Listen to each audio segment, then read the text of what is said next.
कसर बड़ाई साहब बताइएगा कि अब जो है क्या ओवरसीज़ में जो गैर मुल्की ओवरसीज़ से मुराद यूके में जो गैर मुल्की तारकीन वतन है, असाइलम सीकर्स हैं या डिफरेंट जो कैटेगरीज़ में बरतानिया में अपनी खिदमात अंजाम दे रहे हैं, क्या वज़ीर-ए-आज़म की बदली के बाद, हुकूमत बदलने के बाद, क्या उनकी किस्मत भी बदलेगी या इसी किस्मत के साथ उनको हालात का मुकाबला करना पड़ेगा?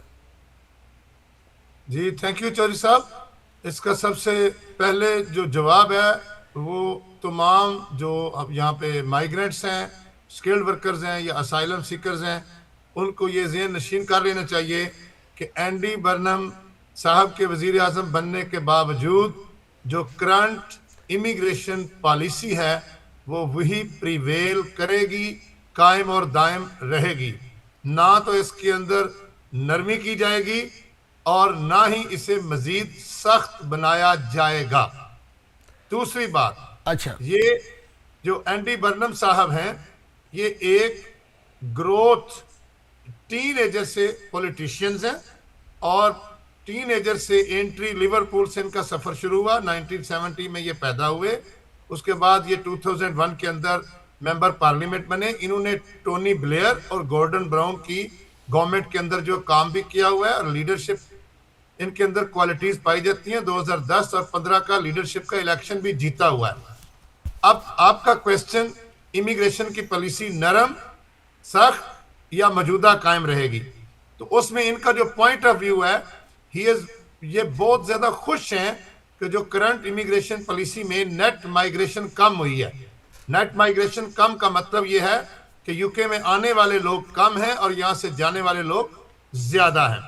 इस वजह से ये इस पॉलिसी को मेंटेन करेंगे। नंबर 2, इनका थोड़ा सा point of view better of ये है, ये कहते हैं कि जो लोग यूके में असाइलम सीकर्स हैं, 2 साल 4 साल 5 साल से उनके एप्लीकेशन पेंडिंग हैं या अपील पेंडिंग है, इनके बारे में इनका पॉइंट ऑफ व्यू ये है, जो कि ये पॉलिटिकली एक्सप्रेस भी करते हैं, कि जो बंदे जिनको अभी डिसीजन में लॉन्गर टाइम लगेगा उनको राइट टू वर्क दे देना चाहिए।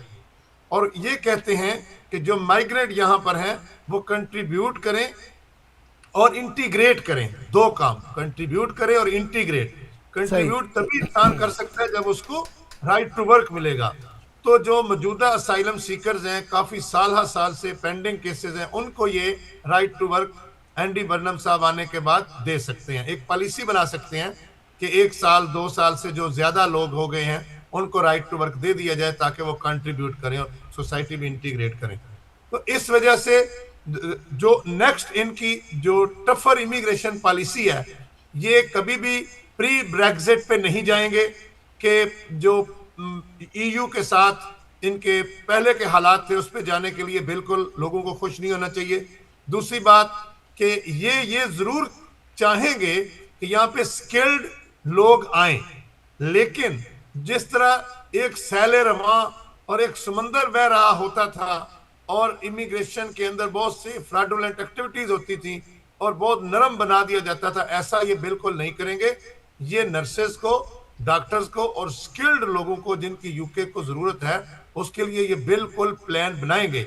और आज आपके चैनल से ये खुशखबरी जरूर देते हैं आपका प्रोग्राम देखने वाले और सुनने वालों को कि एक यूके के अंदर एक नया गुड टाइम आ रहा है। ईरान जंग बंद तकरीबन हो चुकी है और मुज़ाकरात जारी हैं, इसके साथ ही यूक्रेन जंग बंद हो जाएगी। तो एंडी बर्नम साहब को जो खारजा अमूर के मामलात हैं उसकी निस्बत अपने फाइनेंशियल और इमिग्रेशन मामलात को बेहतर करने के लिए वो एक ऐसी पॉलिसी लाएंगे। होम सेक्रेटरी हैं, उनकी जो पॉलिसीज़ हैं, नेट माइग्रेशन में तो कमी हुई है, लेकिन जो मसाइल हैं, जो साइलम सीकर्स की मुद्दतें बढ़ा दी गई हैं और जो यूनिवर्सिटियों में स्टूडेंट्स के दाखिले बंद हो गए हैं। पाकिस्तान से आप देखें बहुत कम, इस जो अगला सेमेस्टर आ रहा है बहुत कम स्टूडेंट्स को दाखिले मिले हैं। स्टूडेंट्स यूनिवर्सिटियों के लिए बहुत ज़्यादा सख्त कवानीन कर दिए गए हैं। तो क्या आप समझते हैं कि ये कवानीन जो है एंडी बर्नम, जो कि बड़े आपने कहा कि ज़िम्मेदार शख्स हैं और वो समझते हैं कि इस मुल्क की जो इकॉनमी है, इस मुल्क की तरक्की है, इस मुल्क की सियासत है, उसमें इमिग्रेंट्स का जो है बड़ा मरकज़ी किरदार है, बड़ी डेवलपमेंट के अंदर वो आगे हैं और हर शोबे में सबसे आगे वो है। तो इस पर आप क्या समझते हैं कि आप पॉलिसी जो है इमिग्रेशन की, आप कह रहे हैं जू की तू रहेगी, लेकिन मुझे नहीं लग रहा कि जू की तू रहे, चूँकि उससे फिर आप देखें कि जो मसाइल हैं वो हल नहीं होंगे। नेट माइग्रेशन तो कमी हो गई है, उस पर तो इत्मीनान का इजहार कर दिया है, लेकिन आगे जो देखें रेवेन्यू आ रहा था, मिलियंस एंड मिलियन पाउंड्स जो है रेवेन्यू स्टूडेंट्स की मद में आ रहा था, फिर टूरिज़्म से आ रहा था, फिर दूसरे हेल्थ सेक्टर में, बहुत सारे सेक्टर्स में डॉक्टर्स और सब वो एक खिलाफपुर हो रहा था, लेकिन अब वो चीज़ें कैसे कवर करेंगे आप, ये बताएं सर। जी, सबसे पहली बात, ये जो इन्वेस्टमेंट फ्रेंडली और इकोनॉमिक ग्रोथ का जो सेगमेंट आपने बयान किया है कि इस मामले में इमिग्रेशन डायरेक्टली प्रोपोर्शनल होती है यूके की जो इन्वेस्टमेंट और ग्रोथ के लिए।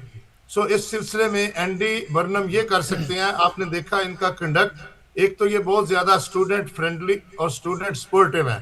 पूरे ग्रेटर मैनचेस्टर के अंदर जो भी कॉलेज में 16+ जो स्टूडेंट है उनको आपको पता है कि फ्री पास मिलता है ताकि स्टूडेंट जो है वो जाएं और तालीम हासिल करें। सेकेंडली, ये इस चीज के एडवोकेट हैं कि bring the investment from London to the Manchester. जिस तरह इंपीरियलिज्म होता है, ये कहते हैं मैनचेस्टरिज्म।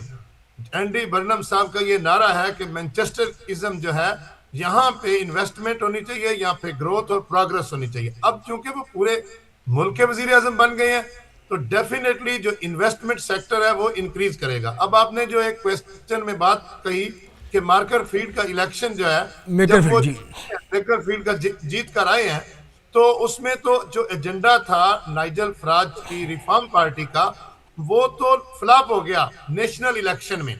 उसकी वजह है, वो कहते हैं कि हम आएंगे और आके नेट माइग्रेशन को कम करेंगे, जबकि लेबर ने पावर में होते हुए नेट माइग्रेशन को कम कर दिया। जो काम वो लोगों को एक ड्रीम दिखा रहे थे, वो लेबर पार्टी ने leadership of the secretary of state Shabana Mahmood के जेर असर उन्होंने नेट माइग्रेशन कम कर दी।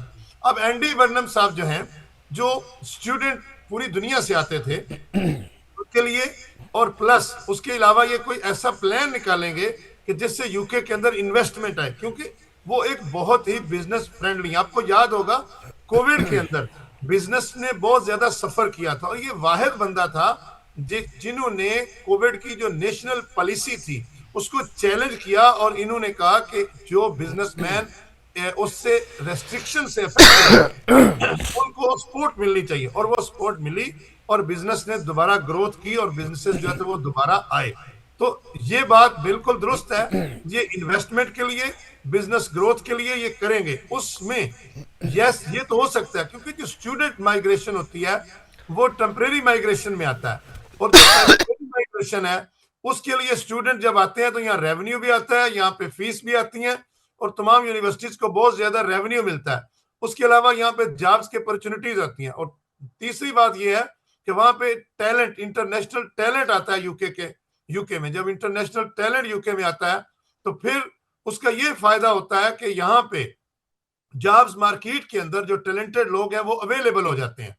इस वजह से ये बिल्कुल ऐसी पॉलिसी बिल्कुल जरूर बनाएंगे कि इन्वेस्टमेंट, ट्रेड और बिजनेस इंडिविजुअल जो है और बिजनेसेस कंपनीज जो है उनको फायदा हो।